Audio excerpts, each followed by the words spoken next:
first of all, I think it says a lot about him as a coach when you are able to lose a player like Zach Edey. You don't go to the portal. You don't go anywhere else. You just build from within. You build from the structure that you already have in your program, and you're able to get back to the Sweet 16. Now, yes, they beat High Point and McNeese State to get there. Right. I get it. It's not like they've gone through the murderer's row. It's not like they've Right. beaten Bill Self and Rick Pitino. I get it. But he's still back in the Sweet 16. But to me, this is what matters. You know where their next game is, Jeff? You know where they're playing it? Where? In Indianapolis. They get Houston, the number 1 seed in their region, in Indianapolis for the right to get to the Elite Eight. If you win 2 games as Purdue in Indianapolis, you will be in the Final Four. Credit to them, man. Really, really impressive win. I thought that what they were able to do to expose McNeese State switching was really impressive because they just got the ball to TKR. What they basically said was, yeah, you could do all this junk, switching, whatever you want to do. Doesn't matter who you have in there. You're not stopping Trey Kaufman-Wren in the post. Well, 22 and 15 for right Trey. out of the gate. I mean, this game was over after, probably the under 12. This thing was a wrap. It was. It looked bad. Bad, really bad. You would know better than anybody. Braden Smith was Braden What Smith, does that but he mean? got help. Why does he? Are you trying to say I'm doing a bad job? No. I'm trying to say you might have. Oh, yeah, I did have Yeah. McNeese State Exactly. plus 6.5. That's yeah. what I was saying. I also had Purdue minus 20.5. So you just really messed that one up every single which way. We middled it the wrong way. Yeah, we were. They call it the Polish middle. The Polish. We did it. it's been Braden and Trey Kaufman-Wren. We know that, but I think the key here was there was more help on the way. Yeah. Fletcher Lawyer was solid. CJ Cox helped. They need more help to be a team that can continue to advance, get back to the Final Four. But Yeah. here's what I'll say. When it starts with Matt Painter and Braden Smith, you got to feel pretty good about Purdue. And we gave up on them. A lot of people gave up on this Purdue team when they went through a rough stretch here in February. And to me, again, when you have maybe the most important player in the country in a way, other than, I think, Cooper Flagg, because Braden's got the ball in his hands, so much is expected of him, right? Like, Jedi Broom's awesome.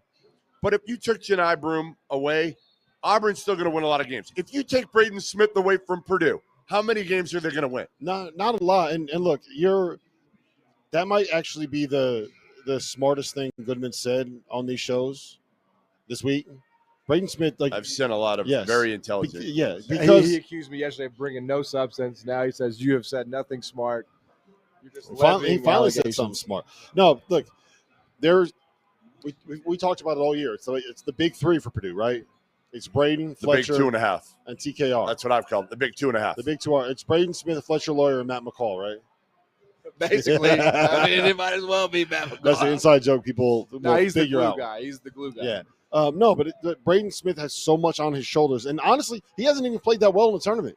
It's not like he didn't have to today. Yeah, it's not like he's coming here and completely taken over. But by the way, the fact that he played 40 minutes today is ridiculous in a way. It is. I mean, why? Like, I'd like to ask Matt Painter that. Because they melted down the stretch. Yeah, but still, he didn't need to play 40. Melted down the stretch. He did not need to play 40. It was a win that Purdue needed, a run that Purdue needed, and to me, I don't know where you stand on this, Jeff, and it's not exactly this win that has got me thinking this, but where do you stand on Matt Painter potentially being a Hall of Famer one day? I think he's getting close. Yeah, I mean, obviously, if you win a national title, it's kind of a lock these days that you're going to get in.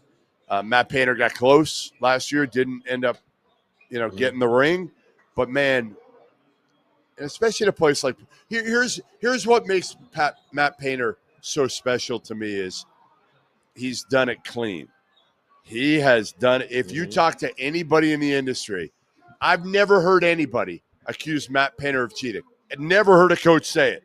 Like, he has done it clean and won over and over and over again and been accountable.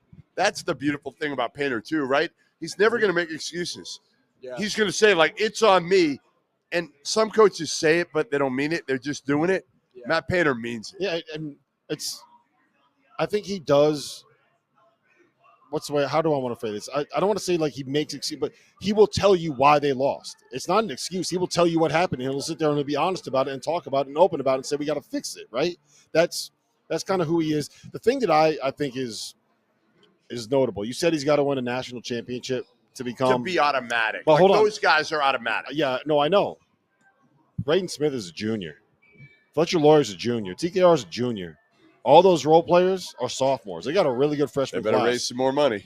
You're going to need to pay those dudes. Yes, but they got a real chance to bring everyone back. And when you are retaining them, especially with the culture that Purdue has, it's a lot cheaper to bring Braden Smith back than it is to pull him out of the portal and get him to leave Purdue. Yeah, because you're going to get him at a discount. And they know what they need to add. And Daniel Jacobson is going to be back and healthy next year. Like I think you want to talk about potential national champions.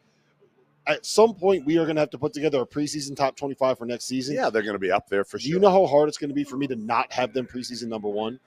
Do you know how hard it's going to be to head into next year? Well, because not have they're Braden one of Smith? they're one of the few teams that you're going to be like, I know what's Braden- coming back. Braden- where every other team you're There's a going to look mystery. at and be like, yeah, I have no idea. Braden Smith might be the preseason national player of the year. Sure, he should be. He should be. Yes. Of course he should be. It's not Well, TKR? the only problem is It might be both the of only them. problem is it's got Cooper Flack coming back for his sophomore year. That's right. I can't believe you asked Frank You know what? Kaminsky that. What are you wanna doing? do this shit with me, Goodman? How about this? You want to talk about maybe a Hall of Famer? Let's talk about a sure